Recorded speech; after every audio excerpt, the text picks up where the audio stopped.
A situação política do governo Bolsonaro nunca esteve tão delicada, ou melhor dizendo, tão fragilizada.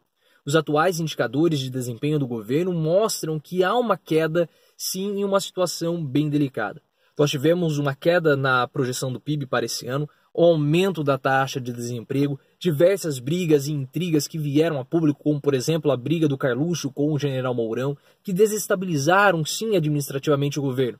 Somados a isso, nós temos uma queda na aprovação do governo e recentemente, eu até fiz um vídeo comentando, vou deixar aqui na descrição, nós tivemos um problema de uma declaração de Bolsonaro que acaba jogando contra e de modo pesado contra o seu melhor mas o seu principal ministro, que é o ministro da Justiça, Sérgio Moro. A declaração de Bolsonaro de que há um combinado para que Moro assuma uma vaga no STF acaba afetando muito a reputação e também a credibilidade do atual ministro da Justiça. Somado a isso, nós temos as recentes declarações do ex-presidente Lula para a Folha de São Paulo, BBC e também para o El País, que entusiasmaram muito, principalmente as pessoas da esquerda. Somado a isso, nós temos um turbilhão grande envolvendo o governo Bolsonaro, e muitas pessoas da esquerda já estão olhando com os olhos brilhando, já estão ficando entusiasmadas com as eleições de 2022 e principalmente com o futuro do governo Bolsonaro.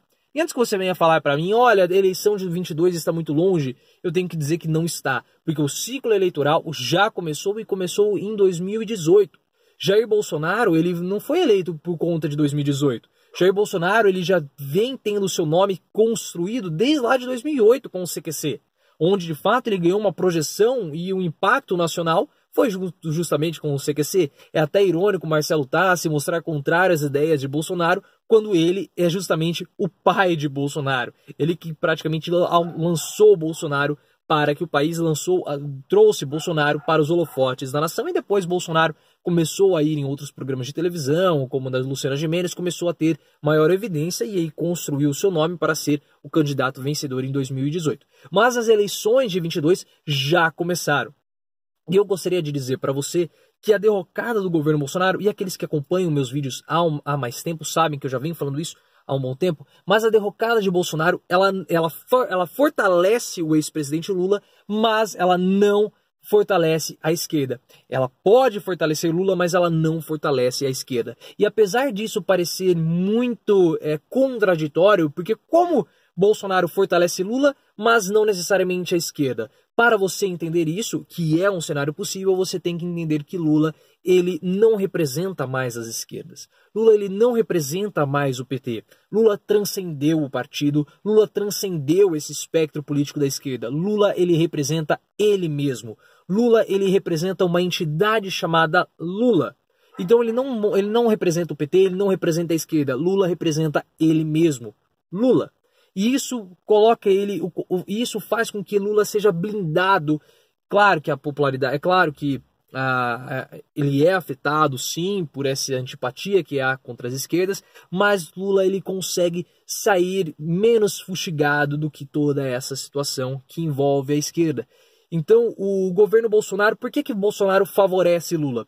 Porque nós temos períodos agora de corte de verbas, arroxo, queda do desemprego, queda na projeção do PIB. E tudo isso o que faz? Faz com que as pessoas tenham uma memória afetiva ativada com o que ocorreu nos governos de Lula. Ah, mas no governo Dilma. Não estou falando de governo Dilma, estou falando do governo Lula, onde nós tivemos uma bonança do nosso país e isso faz com que as pessoas lembrem de Lula. E as declarações recentes do ex-presidente fazem com que a população olhe para Lula, sinta uma esperança, porque ela consegue se identificar, e hoje eu fiz um vídeo falando sobre isso, vou deixar aqui na descrição, que é muito importante você ter identificação.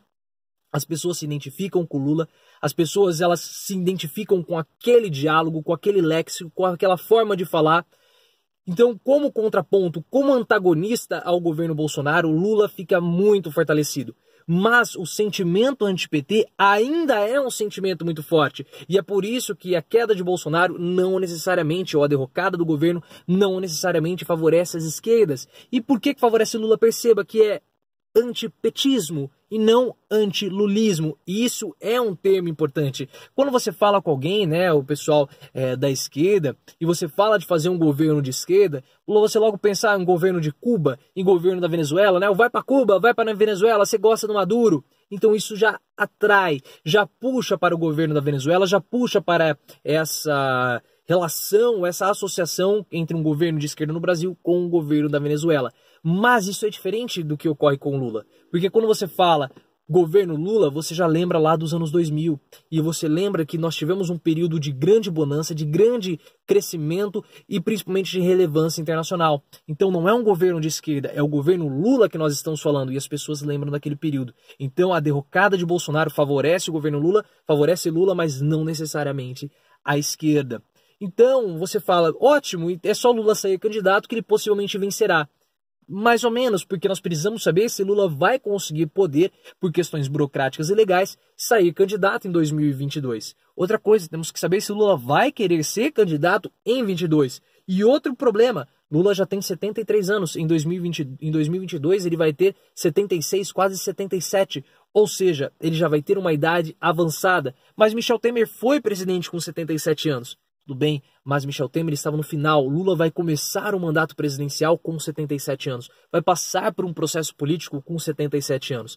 Ele já está com uma idade avançada, é um processo muito desgastante. Então não sabemos ainda se Lula vai ter condições físicas, jurídicas e emocionais também de sair candidato em 22.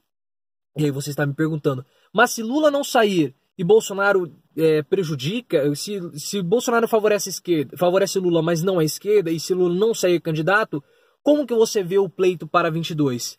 Eu vejo da seguinte forma.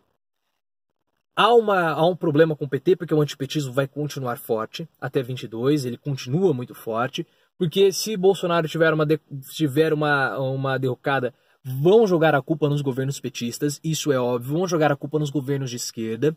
Então isso vai acabar prejudicando toda a esquerda. E Ciro Gomes? Ciro Gomes vai ter que mudar muito a sua postura, vai ter que fazer um trabalho muito duro para ser o candidato mais viável da esquerda para disputar 22. Para ir para o segundo turno ele vai ter que fazer um trabalho muito árduo. Então o que eu vejo? Eu vejo essa eleição de 22 caindo de bandeja no colo de João Dória. João Dória, ele é muito articulado. Ele já veio da televisão, ele sabe como cativar a audiência, ele sabe como trazer a audiência para si. Eu acho que ele venceria Bolsonaro no debate tranquilamente, venceria Haddad tranquilamente no debate, tanto que venceu em 2016, e talvez venceria Ciro Gomes, porque ele sabe se expressar melhor, ele sabe se comunicar melhor com a população do que Ciro Gomes. Então Dória, e ele poderia sim atacar o governo Bolsonaro para pegar a popularidade de Bolsonaro, para pegar os insatisfeitos com o governo Bolsonaro, tanto que na eleição passada, quando começou aquele negócio de Bolsodória, Bolsonaro não aceitou o apoio de Dória, o apoio explícito, ele não quis aparecer junto com o João Dória. Isso porque Bolsonaro sabia que a partir de 2020, João Dória seria um antagonista a ele, um adversário político que começaria a atacá-lo pensando em 22. João Dória já manda no PSDB, escanteou Geraldo Alckmin, escanteou o Goldman, escanteou o José Serra. Ele manda no partido, ele tem pretensões de disputar a eleição de 2022, tanto que o próprio Jair Bolsonaro falou em Davos, ele e o Paulo Guedes disseram que João Dória vai ser o candidato em 22, e ele já está numa campanha desde 2016, no mínimo, então ele já vai ter aí 6 anos em campanha para chegar em 22. Outro ponto importante relacionado a João Dória, ele já tem toda uma preparação em seu secretariado como governo de São Paulo. Vários de seus secretários, eles eram ex-ministros de Michel Temer, e mais importante, ele já começa então a articular alianças políticas para 22. Nós temos que lembrar que do João Dória tem Gilberto Kassab do PSD, que é um exímio estrategista nos bastidores, e Henrique Meirelles, que foi ministro da Fazenda do Michel Temer. Então ele já tem um bracinho no PSD, uma outra ala junto com o MDB. Então o João Dória já começa a se articular e já está preparando a sua caminha para 2022. Tanto que agora, na viagem para Nova York, que Bolsonaro não pôde ir, João Dória assume os status de protagonista. Então se a esquerda não abrir o olho, se a esquerda não começar, se de fato o Haddad percorrer o país para se mostrar o herdeiro de Lula, se Ciro Gomes não começar a melhorar a sua comunicação, ele já está aprimorando, mas aquela live que ele fez ontem, né, que nem foi uma live, foi uma live gravada que ele fez ontem, não ajuda.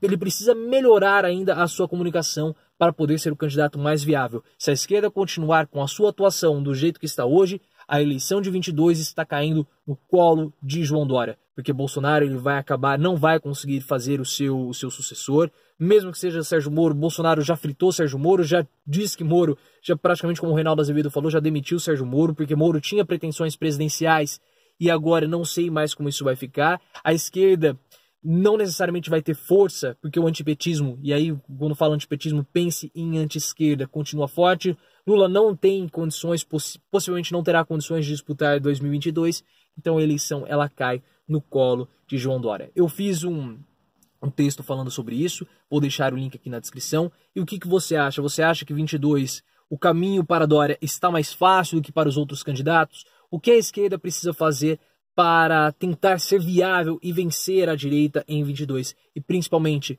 você acha que essa eleição vai cair no colo de João Dória? E se você acha que sim, o que pode ser feito para o que Dória pode fazer para não conseguir vencer? Ou o que pode acontecer para que Dória, para que essa eleição não caia no colo de João Dória? Deixe aqui nos comentários a sua opinião, compartilhe esse vídeo com os amigos e lembre-se, vamos sempre sair do raso e aprofundar o nosso discurso.